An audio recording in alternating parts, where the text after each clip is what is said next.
Bismillahirrahmanirrahim. Assalamualaikum warahmatullahi wabarakatuh. Bismillahirrahmanirrahim. Ila hadratin Nabiyil Mustafa Rasulillah Muhammadin sallallahu alaihi wasallam. Thumma ila arwahi jami'i ikhwanihi minal anbiya'i wal mursalin wa abaihi wa ummahatihi wa azwajihi wa alihi wa dhurriyyatihi wa jami'i sahabati ajma'in wa tabi'in wa tabi'in tabi'in wal awliya'i wa syuhada'i was salihin wal musannifin khususan Maulana Sultanul Awliya Syekh Abdul Qadir Al-Jilani thumma ila hadrati jami'i awliya'i tis'ah alladzina ballaghud dina fi Jawa khususan Syekh Syarif Hidayatullah Sunan Gunung Jati Cirebon thumma ila hadrati musannifi hadzal kitab Al-Imam Al-Muhaqqiq As-Sayyid Abdullah Al-Hadrami Ibn Umar thumma ila hadrati Al-Alim Al-Fadil Al-Syekh Muhammad Nawawi thumma ila hadrati masyayikhina khususan syekhina wa murabbi ruhina Kiai Al-Hajj Maimun Zubair wa Kiai Al-Hajj Junaidi Anas wal Habib Hud bin Muhammad bin Umar bin Yahya usulihim wa furu'ihim syai'un lillahi lahumul Fatihah.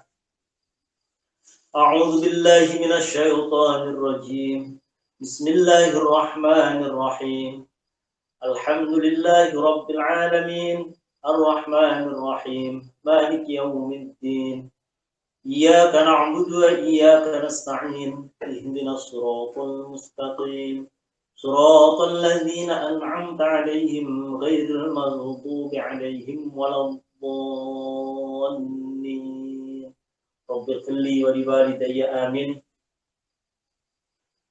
Bismillahirrahmanirrahim. Qala al-musannifu rahimahullahu ta'ala wa nafa'ana bihi wa bi'ulumihi fid dharaini amin. Kita sampai pada pembahasan tentang syarat rukun dan hal yang membatalkan sholat. Bismillahirrahmanirrahim. Thumma yajibu mangka kari-kari wajib. Kemudian wajib alaihi ingatase wong Islam baligh lan berakal. Alaihi ingatase wong Islam baligh lan berakal. Wajib bagi setiap muslim yang sudah usia baligh dan berakal. Wajib apa? Opo ayyata'allama yenta belajar sopo muslim. Opo ayyata'allama yenta belajar sopo muslim wajib untuk belajar syurutos sholati ing piro-piro syarate sholat. Syurutos sholati ing piro-piro syarate sholat.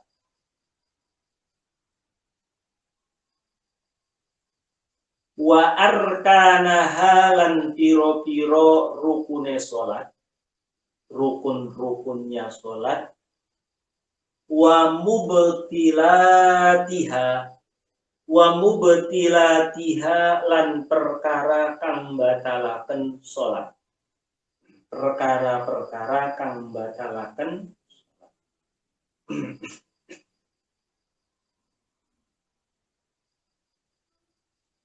Bagi setiap muslim yang baligh berakal wajib untuk belajar akan syarat-syaratnya sholat. Jadi wajib belajar syarat-syaratnya sholat. Harus tahu kita apa saja syarat-syarat sholat itu. Wa arkanaha dan rukun-rukunnya.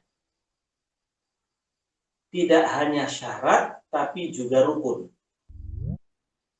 wa mubtilatiha, dan hal-hal yang membatalkannya, membatalkan sholat itu harus tahu semua, harus kita pelajari, dimengerti dan dipahami oleh setiap muslim yang lain.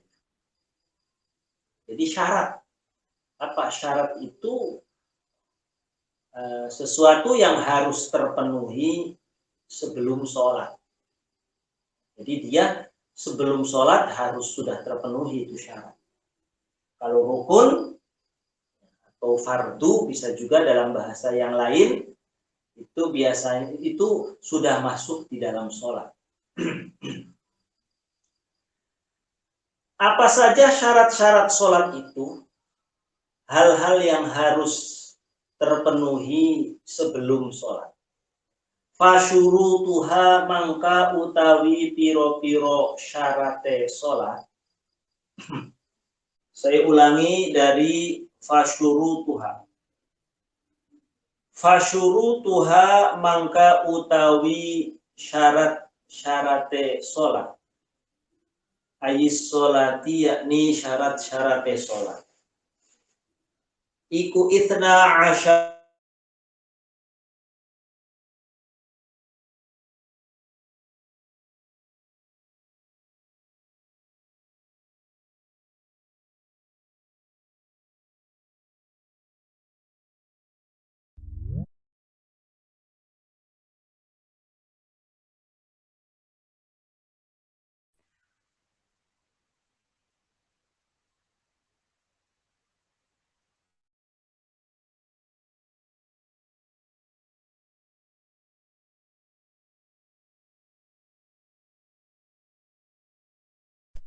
Yang pertama yaitu sucinya pakaian. Pakaian yang dimaksud adalah sesuatu yang dibawa ketika sholat, yang dikenakan ketika sholat. Bagaimana jelas baju, sarung atau celana, lalu kalau laki-laki peci, apa yang dikenakan semuanya harus suci. Jam tangan, kemudian barangkali kalau sekarang memakai masker, itu semuanya harus suci. Wal badani, lan badane, sucinya badan. Wal badani, lan sucine badan. Badan termasuk wa minhu dakhilul fammi wal anfi wal aini wal udhuni. Termasuk kategori badan yang juga harus suci adalah mulut bagian dalam. Wal anfi, hidung, wal aini, dan mata. Sehingga misalkan ada orang sholat lalu mimisan keluar, otomatis kan keluar darahnya ada darah itu najis, maka sholatnya batal. Lagi sholat kemudian giginya berdarah, dalam mulut kemudian banyak darah, maka sholatnya menjadi batal. Jadi badan di sini bukan hanya fisik luar, tapi di sini termasuk mulut bagian dalam, hidung, mata, telinga. Yang kedua, sucinya buang-buangnya. Wal makani, lan sucine panggonan. Aitoharotul makani, sucinya tempat yang digunakan untuk sholat itu harus suci. Misalkan sholatnya di atas ubin, ya ubinnya harus suci. Sholat di atas sajadah, sajadahnya harus suci. Sholat di atas karpet, karpetnya harus suci. Sholat di atas kayu, kayunya harus suci. Suci dari apa? Minan najasati saking piro-piro najis. Suci pakaian, suci badan, suci tempat. Suci minan najasati saking piro-piro suci dari najis. Najis. Yang dimaksud najis di sini adalah najis yang tidak dimaaf. Emangnya ada najis yang dimaaf? Ada. Dia dihukumi najis, tapi ketika mengenai pakaian tidak apa-apa. Lah yang disyaratkan adalah suci dari segala najis. Apa saja najis itu? Wahia utawi najasat. Wahia utawi najasat. Wahia adapun najis-najis yang bisa menghalangi keabsahan sholat, di antaranya adalah iku al-khomru arak. Najis yang dimaksud yang pertama adalah arak. Namanya minum-minuman keras. Walau min nahwi zabibin wa tamarin. Meskipun fermentasi korma, fermentasi anggur. Jadi anggur difermentasi, didiamkan dalam waktu yang lama, sehingga berubah menjadi minuman keras. Dia memabukkan. Maka anggur tadi najis. Bahkan di sini wal budhu. Syarahnya dijelaskan budhu itu bidhammil ba wadh al-mu'jamah. Apa budhu itu? Wahya aruzzun matbukhun au khubzun yutroku thalathata ayyamin au aqalla au aktsara. Budhu adalah beras atau nasi atau roti atau beras atau nasi ini dia didiamkan dalam waktu yang lama dengan cara-cara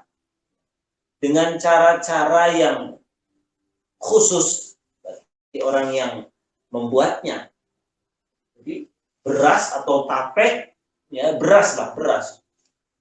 Dengan cara yang khusus, dengan cara yang memang hanya diketahui oleh para pengrajinnya, sehingga akhirnya beras tadi ataupun nasi tadi menjadi minuman yang memabukkan. Roti tadi menjadi minuman yang memabukkan. Bahan bakunya beras, bahan bakunya nasi, bahan bakunya roti.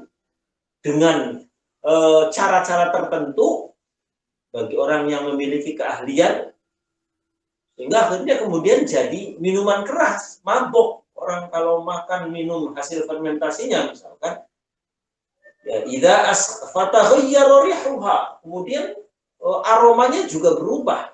Bukan lagi aroma roti, bukan lagi aroma nasi. Kalau ya najasat, kalau memang memabukkan ya najis.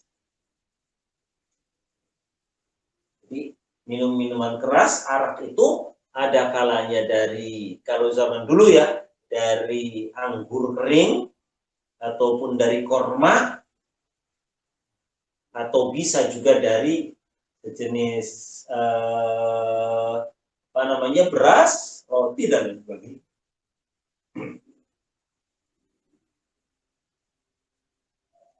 Kemudian termasuk najis pula wal baulu lan air seni.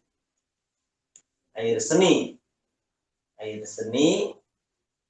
baik air seni manusia ataupun air seni hewan. Selain air seninya nabi. Kalau air seninya para nabi itu tidak najis. Nah, air seni min ghairi nabiyyin, air seni yang berasal bukan dari seorang nabi, itu najis. Walau min ta'irin ma'kulin, meski dari burung, air seninya burung, air seninya ikan misalkan, atau apapun. Apalagi air seni kucing, air seninya sapi, wah jelas najis.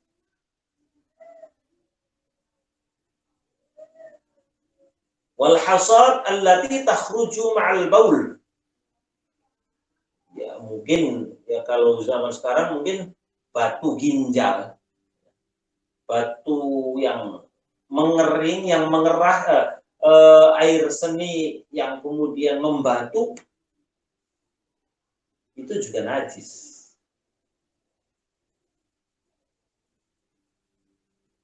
Satu, jadi air seni kencing.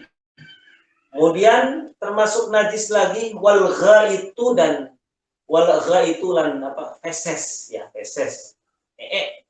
Ini ghait itu dia fesesnya manusia, itu dalam bahasa Arab ghait. Warrauthulan kotoran binatang. Jadi dalam bahasa Arab beda bahasa ya. Kalau untuk kotoran manusia itu bahasa Arabnya ghait, kalau untuk hewan bahasa Arabnya rauth. Baik kotoran manusia maupun kotoran hewan itu najis. Makanya kalau kita beli ikan bandeng misalkan, itu pasti ada rauthnya. Makanya siangin dulu, dihilangin rauthnya, kotorannya, karena najis. Kalau dipaksakan kita makan, kita sama dengan makan najis. Disiangin, diambilin rauthnya, kotorannya. Jangan, tenang aja udah dimakan. Ya kalau ikannya ikan kecil sih mungkin dimaaf, tapi kalau ikan bandeng ataupun ikan mujair yang besar, ya najis, itu nggak boleh kita makan. Haram, najis kalau sengaja.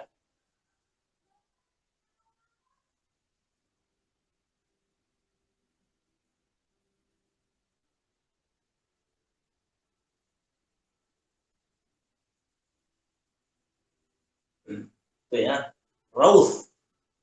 Kemudian waddamu, dan darah, najis lagi darah. Hatta ma yabqa 'ala lahmi, termasuk juga kalau masih menempel di daging itu najis, al-'adham dan tulang.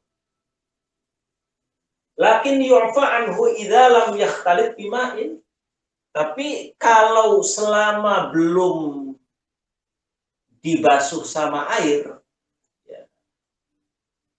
Kalau selama belum dibasuh sama air, maka dimaaf. Tapi kalau sudah kadung dibasuh, ya harus sampai bersih, darahnya sampai hilang. Kayak contoh kemarin di Idul Adha, contoh.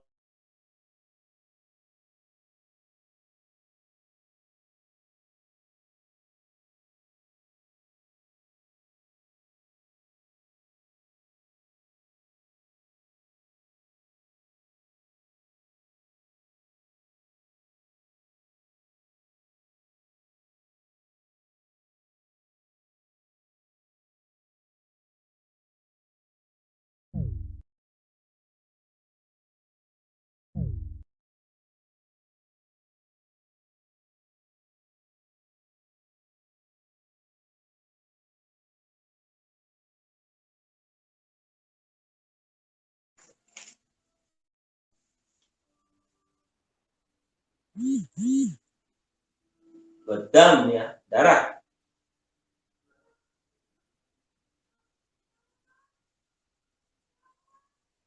Termasuk wa yustathna damu budah. Ya. Ada pengecualian darah-darah yang tidak najis, yakni darahnya darah telur ya, darah yang ada dalam telur, kalau memang tidak bungker kalau bahasa sekarang. Kemudian wadamu ghairi sa'ilin, yakni darah yang tidak cair. Darah yang tidak cair, misalkan kapli halil, limpa, itu kan darah tapi tidak cair. Itu tidak apa-apa, mampu.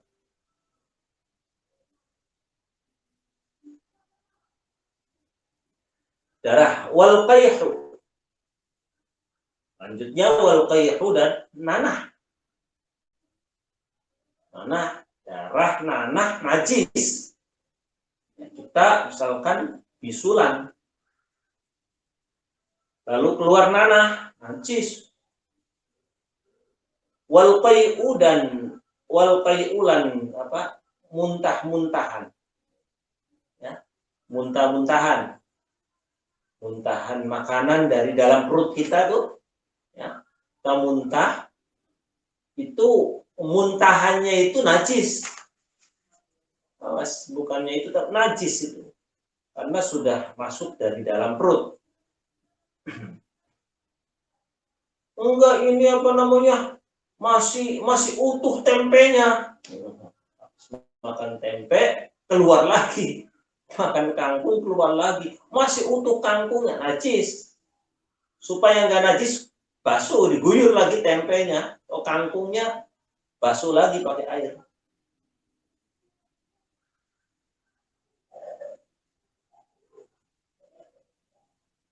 Lah ini ada apa namanya di Sulamul Munajat ini ya. Wa min dzalika yufhamu anna ma kharaja min ba'di anwa'il hayawan min ba'di anwa'i hayawanatil bahr. Hayawanatil bahr. Wa syai'un aswad kal hibr alladhi yuktabu bi najs. Jadi ini Imam Nawawi dalam kitab Sulamul Munajat menjelaskan bahwa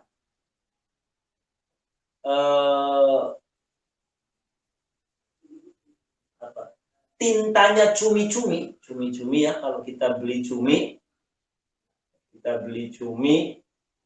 di pasar itu kan ada jenis cumi yang mengeluarkan tinta tuh yang hitam, ya, tinta yang hitam. Ba'di anwa'i hayawanatil bahri wa huwa syai'un aswad. Jadi cumi atau nus atau sontong kan keluar hitamnya tuh ada. Lah itu menurut Imam Nawawi itu najis.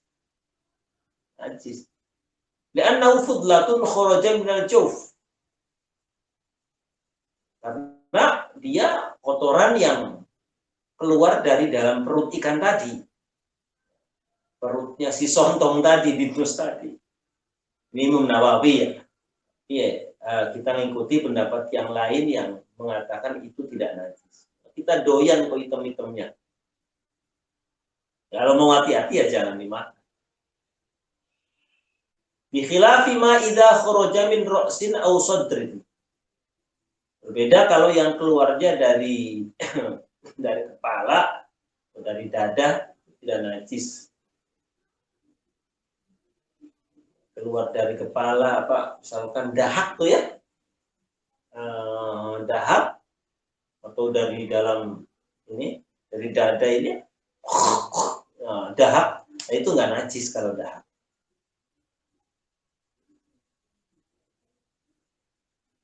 Kasa ini min famin naim malam yu'lam annahu minal ma'iddah. Sebagaimana juga, mohon maaf, apa, iler, air liurnya orang tidur tuh.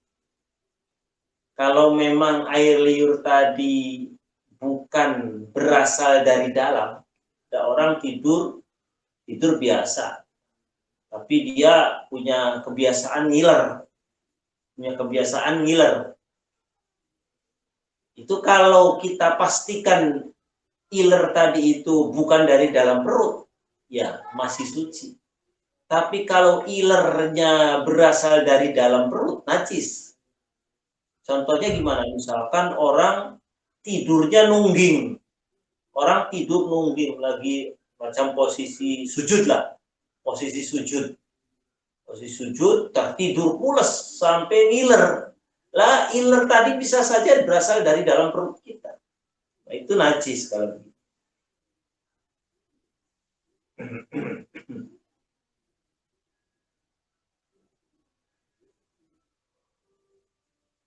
Selanjutnya, wal kalbu. Wal kalbu dan anjing,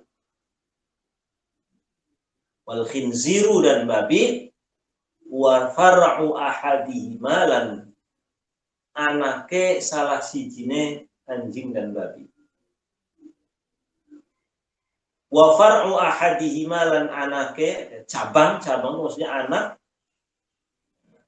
anake salah sijine asulan celeng, salah sijine anjing dan babi. Jadi termasuk najis lagi anjing, babi, dan juga anak keturunan dari anjing dengan anjing, anjing dengan babi, babi dengan babi, babi dengan anjing, misalkan itu najis.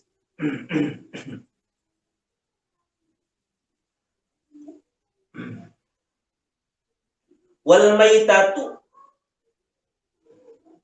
atau hasil peranakan, hasil anak, hasil hubungan itu antara anjing dengan hewan biasa, misalkan anjing dengan kambing. Wal maitatu lan bangkai, maksud najis bangkai, walau dzubaban, meskipun lalat, wadarrah, semut itu najis, tapi najisnya najis yang dimakfu. Tapi kalau berbicara najis, kita hukumi najis. Semut mati, bangkainya semut, najis. Tapi kalau 1, 2, sampai 5 sekalipun ya najis, tapi dimaaf. Artinya tidak mengapa. Kalau sampai misalkan terbawa. Ataupun misalkan kita buat kopi di gelas, tiba-tiba di situ semut pada mati. Kalau sedikit ya nggak apa-apa, tapi kalau banyak ya najis. Bangkai, wa sya'ruha lan rambutnya bangkai. Bulu-bulunya bangkai. Wa dilpuha dan dilf itu ya, kuku hewan.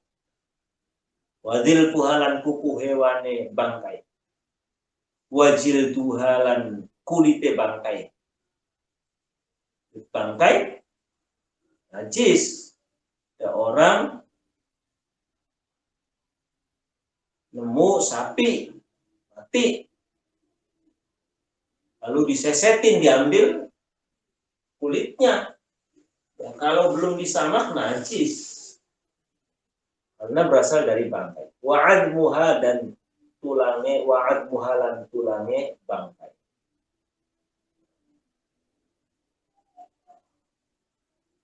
Illal maitata kecuali illa maitatal adamiyyi, illa maitatal adamiyyi kecuali bangkai manusia. Illa maitatal adamiyyi kecuali bangkai manusia. Wassamakilan bangkai ikan. Wal jarodi lan bangkai belalang. Wal mudakkati lan hewan kang disembelih. Wal mudakkat ya, atau wal mudakkata. Wal mudakkata atau wal mudakkata lan hewan kang disembelih. Al mubaha akluha kang diwenangaken opo akluha mangan mudakkat. Al mubaha kang diwenangaken opo akluha mangan al mudakkat. Hewan sembelihan dari jenis hewan yang boleh dimakan. Kecuali dari najis, dikecualikan dari semua. Itu semua adalah bangkai manusia. Maksudnya orang mati itu nggak najis. Ikan, kita nemu ikan di pinggir laut kepada mati, suci, boleh langsung digoreng. Belalang pun juga sama. Termasuk pula yakni bangkainya ya, wal mudakkati al mubahi akluha. Yakni bangkainya hewan sembelihan, maksudnya kita motong ayam. Ya, kita motong ayam kan namanya motong ayam mati kan namanya bangkai. Tapi kalau dia bangkainya itu bangkai hasil sembelihan dan jenis hewannya adalah hewan yang boleh dimakan, ya enggak najis. Tapi sebaliknya, meskipun disembelih, anjing kita nyembelih anjing, kan itu disembelih, ya benar disembelih, tapi kan dari jenis hewan yang tidak boleh dimakan. Maka tetap bangkai, tetap najis. Famatalaqat wallahu a'lam bishawab. Al-Fatihah. A'udzu billahi minasy syaithanir rajim. Bismillahirrahmanirrahim. Alhamdulillahirabbil Alamin ar-Rahmanir Rahim Maliki yaumiddin Iyyaka na'budu wa iyyaka nasta'in Ihdinas siratal mustaqim Siratal ladzina an'amta 'alaihim ghairil maghdubi 'alaihim waladdallin. Baik, terima kasih Mas Ari. Sebelum saya tutup, barangkali ini ya ada 1 atau 2 menit, barangkali ada yang mau ditanyakan, mangga seputar tadi yang sudah sedikit dibahas. Kalau sekiranya ada, mangga. Kalau bisa saya jawab, kalau tidak bisa ya saya PR jawabnya.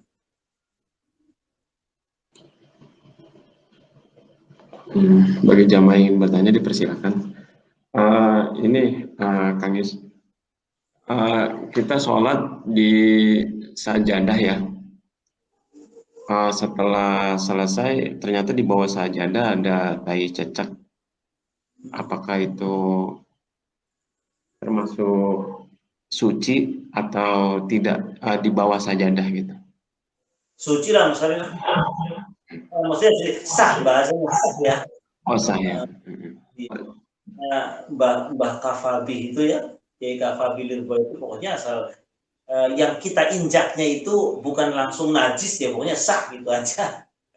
Oh, alasnya berarti ya, alasnya yang membuat sholat itu berarti ya.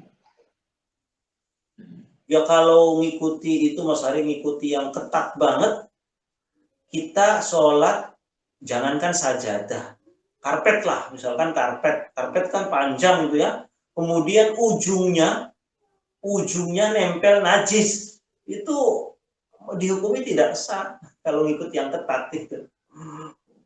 Tapi insya Allah ada qaul, ada pendapat mengatakan ya selama yang kita injak, yang kita itu tidak langsung najis ya udah sah insya Allah. Ya karena kita nggak bisa memastikan di tempat sholat kita di masjid, iya tiba-tiba kita menginjak najis, itu kita nggak bisa memastikan. Jadi intinya sekiranya ya kita yakin ini suci ya udah suci gitu aja. Ada lagi satu, apa yang harus kita lakukan saat di dalam sholat baju kita kena tai cecak gitu? Apakah cukup dibuang? Apa kita sudah termasuk batal sholatnya? Kalau tai cecaknya kering, tai cecaknya kering bisa disentil langsung tes, bisa langsung lanjut sholat. Tapi kalau basah ya kena najis ya Mas Arya, karena nempel di baju kita. Itu yang jadi najisnya itu. Batal berarti ya kalau basah. Iya, kalau jenis tai cecak yang basah. Tai cecak yang basah yang memang langsung nempel, kemudian ada bekas tai cecaknya ya. Tapi kalau kering, sekiranya kering kemudian kita sentil aja udah, ya nggak apa-apa. Ya. Atau mungkin dilanjut di WA mungkin nanti. Ya, enggak Mas Ari, kita lanjut di WA aja. Nah, terima kasih Mas Ari, Mas Okta, Pak Roni, Pak Pur. Ya. terima kasih. Iya, Ustaz. Ya. Terima Terima kasih. Assalamualaikum warahmatullahi wabarakatuh. Waalaikumsalam warahmatullahi wabarakatuh.